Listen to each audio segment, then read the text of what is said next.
Friends, welcome to the course on machine learning. This is the first day we are meeting to discuss on this course, and definitely the two mathematical building blocks of machine learning are the linear algebra and probability theory, and we shall learn the fundamentals one by one, and gradually we make clear how the mathematical background will be useful in the course of machine learning and further into the deep learning.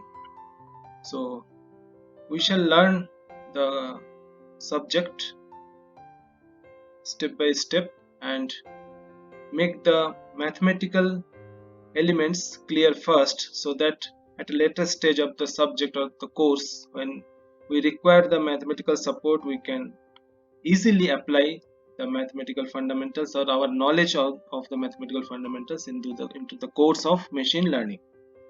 So to start with, we shall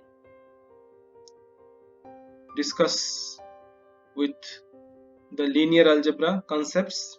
So many of you have gone through the basic or elements of linear algebra during your school lives and your early undergraduate programs, but to give you a recap and make a continuity, we shall have a brief discussion upon this. So let us start with the four pillars of linear algebra, that is the scalars, the vectors, the matrices, and the tensors. So today's lecture we shall discuss in brief about all these four parameters of linear algebra, starting with scalars. So we shall start with the scalars.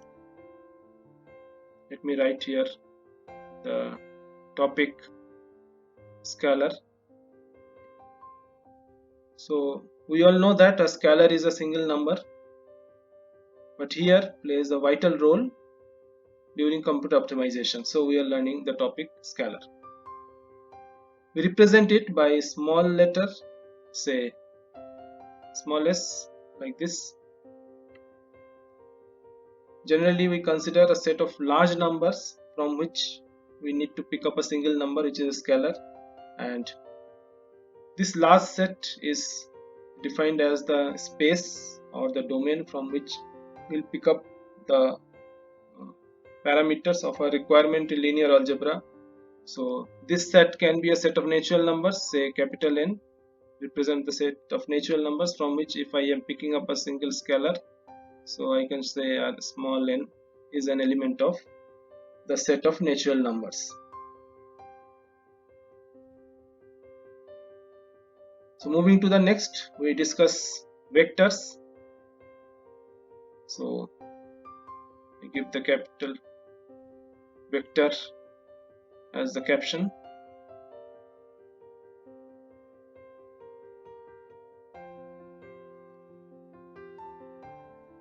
So let us know the basics of a vector. As we all know, our vector is an array of numbers. So basically this is an one-dimensional array of numbers, and we represent it by small letter, say x. Say x is a small letter, but it should be in bold. So if I am printing or typing in Word document, that will be easy to interpret, otherwise this is a bold letter. So here, for the ease of understanding, we can represent a vector like this. So we have x and I represent it by a vector which is same as this one. So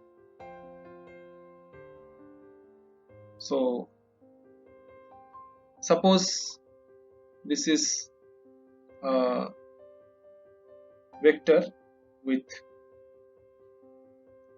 one dimension,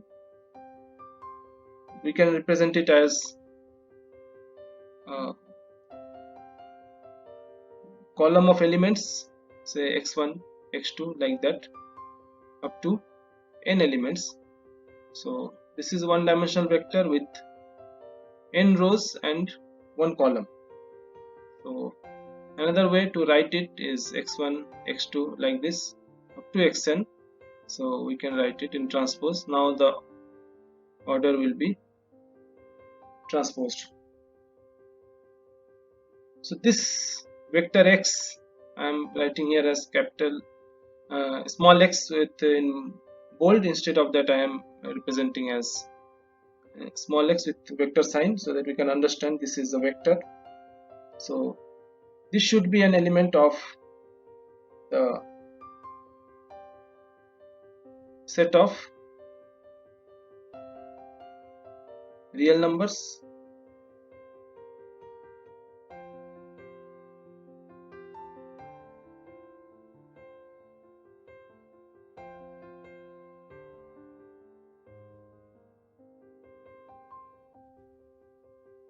So a vector is also called an one-dimensional array of numbers, because here I am showing that this is one dimension with n elements in the vector. So other benefits of representation of vector is, suppose I want to show a vector x which represents the elements of the set S. So I can write xs, the vector where set S consists of 1, 2 and 5, for example. Suppose I want to find the vector which is formed out of the complement set, so I can write vector S suffix minus S or subscript minus S, where capital S equal to set of 1 to 5. So in that case I should know what is the superset or universal set for this consideration, because I am searching for the complement. Similarly,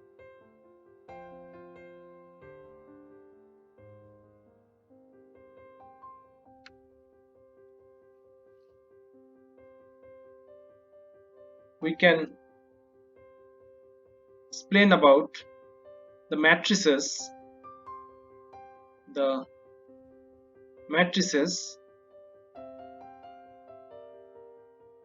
which are having the rectangular array of numbers or two-dimensional array of numbers.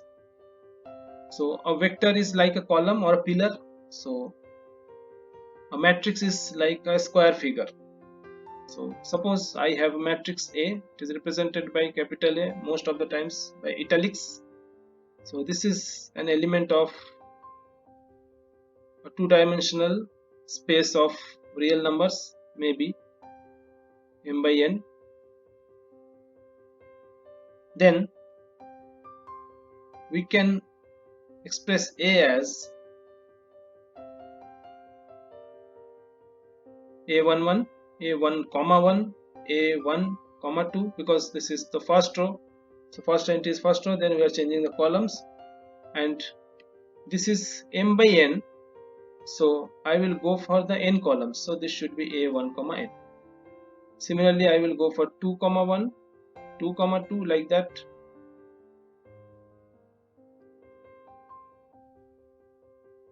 Up to A2n, 2 comma n. This will continue to reach up to, because the number of rows should be m, so m comma 1 up to a m comma n. Like that we can represent this matrix. So again I can say that matrix should be represented by capital, bold, italic letter.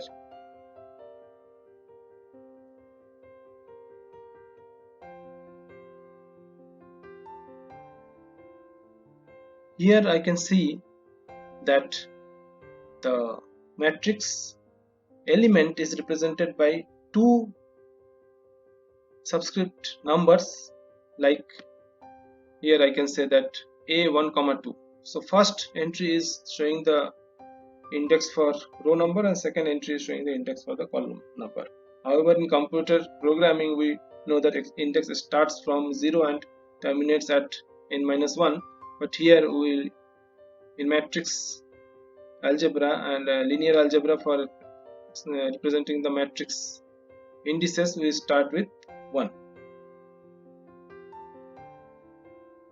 If I want to represent a particular column of a matrix like here, so this is again a vector, is in the form of vector, so I can represent it as colon any number of rows, but the column is 2. So in general we can write it as a colon comma I, where I shows the column number. Going next, we can tell about the concept or the definition of tensors. So what is a tensor?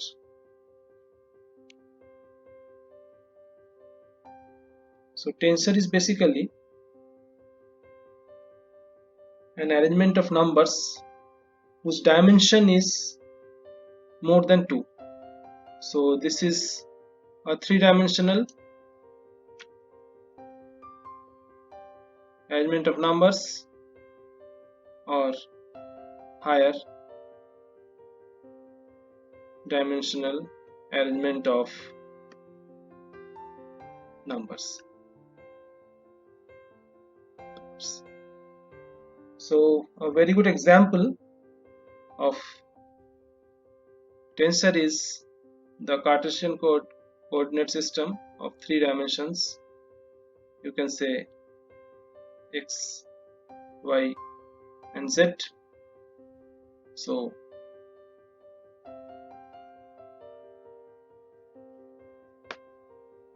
if a number can be represented by the 3 numbers x1 comma y1 comma z1, so this is a 3-dimensional rectangular 3-dimensional arrangement of numbers, which is a tensor of 3rd dimension. So in tensor we can go for further dimensions, but maybe visually we cannot have the feel of more than 3 dimensions on paper, but you can say that if it is possible to represent an array of numbers in 1 dimension, 2 dimension, 3 dimension, then why not to many more dimensions beyond 3. So there lies the role of tensors and plays very important role in machine learning. So moving further, we discuss about the properties of matrices. Properties of matrices. So many of you must be knowing what are the various properties of matrices, but let us recap it. To recapitulate, the first property is, if I have a matrix and I take the transpose, so the transposed matrix will have just the mirror image of the elements of the original matrix. So you can say that in the original matrix the position ji is replaced in the transposed matrix by ij. So the second one is matrix C equals to A plus B implies that any element Cij is obtained by adding the ijth element of A with ijth element of B. So that is important. Third one is that suppose I have a matrix D which is equal to some constants, maybe A multiplied by B plus some constant C. This implies that the ijth element of D is definitely equal to A multiplied by ijth element of B plus C. It means each element of D is obtained by multiplying each element of B and then adding multiplying each element of B by A, then adding to this element by C. Therefore, in D, every element has the component of C and A. So, moving further, it is important that if I want to add a vector to a matrix, I have to be very careful, because if I am adding a vector to a matrix, I am getting a new matrix. Suppose I am adding vector B to matrix A, I am getting a new matrix C. In that case, I have to be careful that the ijth element of C is equal to Aij plus Bj. It means, as B is a vector which is in the form of column, so to each column of A, the corresponding element of B is added to the corresponding element of A in each row. It means the vector B is added to each vector of A. So this is also an important learning, because when I am adding a vector to a matrix, I should be careful that the number of rows should match, and there also it should be made clear that the vector is added to each vector of the matrix. Moving further, we should understand what are the different multiplications in vectors and matrices. So I write the heading multiplication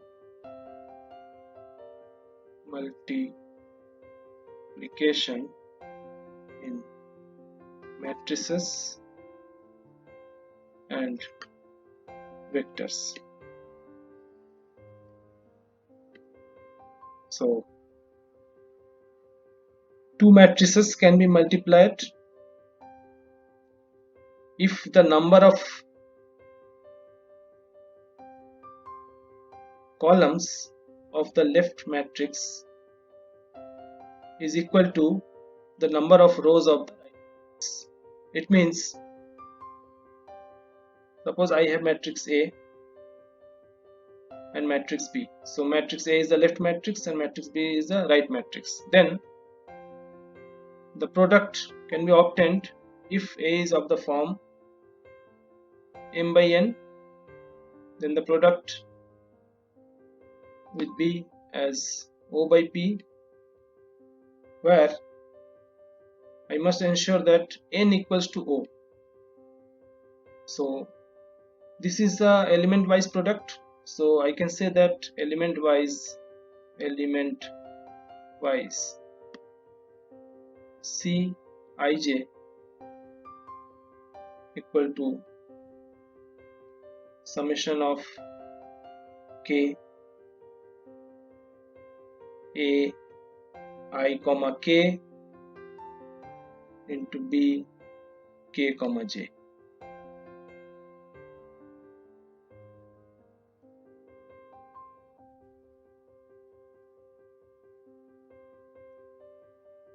So this element wise product of A and B, where the product symbol you are using as dot, circle, then B, this is generally called as Hadamard product. So we can write here, this is as Hadamard product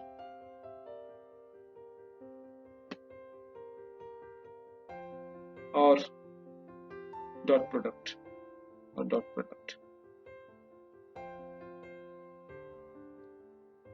So the product of the two vectors, if I say a vector is x, so I should write vector x is of the order of n by 1, n rows and 1 column, and vector y with n row and 1 column. If I want to find the dot product of these two, this should be written in the form of x transpose y.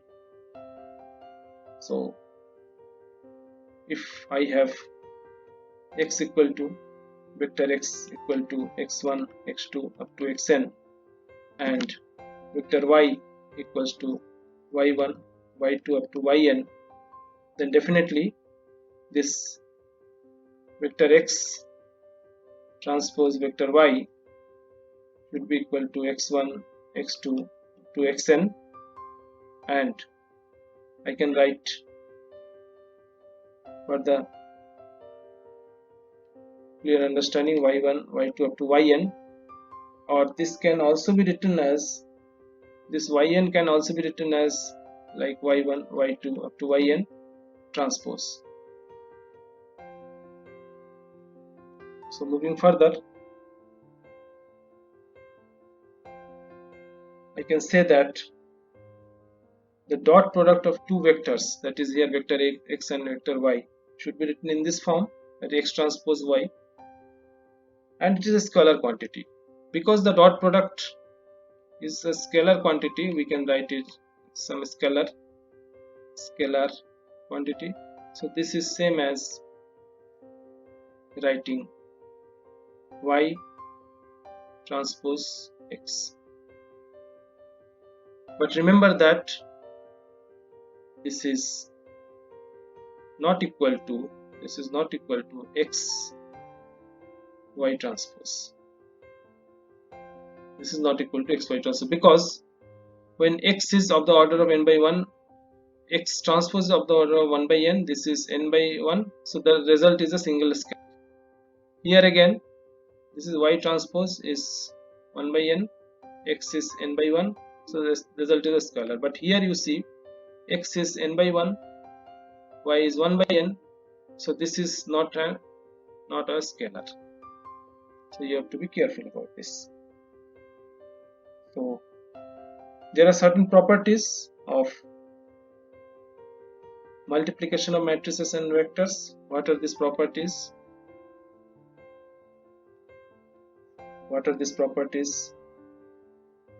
The first property is distributive. So in distributive property,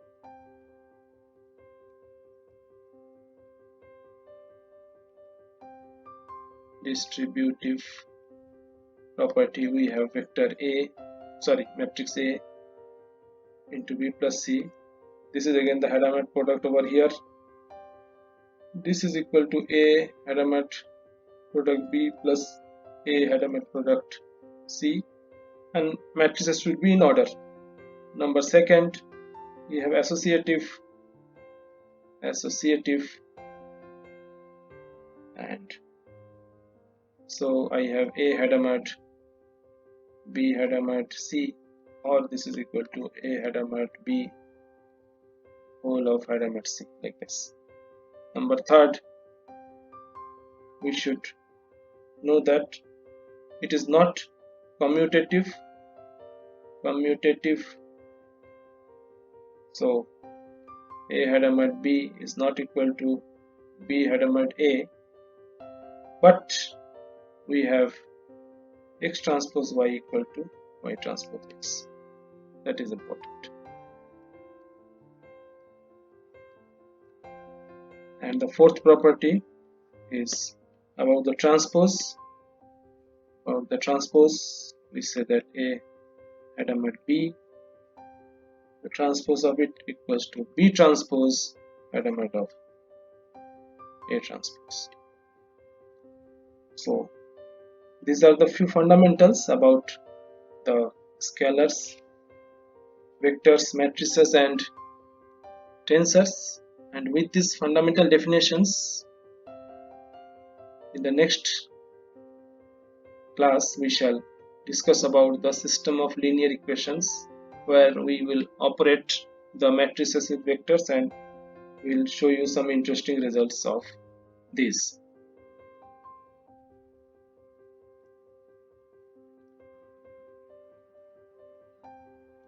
So friends, today we discuss about basic definitions of linear algebra, about the four pillars of the linear algebra, how to define all those four definitions, and we will start with this and proceed for the further dimensions of linear algebra which is useful for machine learning. So if you find this session useful, please like it, subscribe it. If you subscribe the channel and press the bell icon, so notification will be reaching you whenever a new video is uploaded. You can also write your queries about this course through my email id machinelearningbasis@gmail.com. So friends, thank you for your patient learning and be in touch. Thank you so much.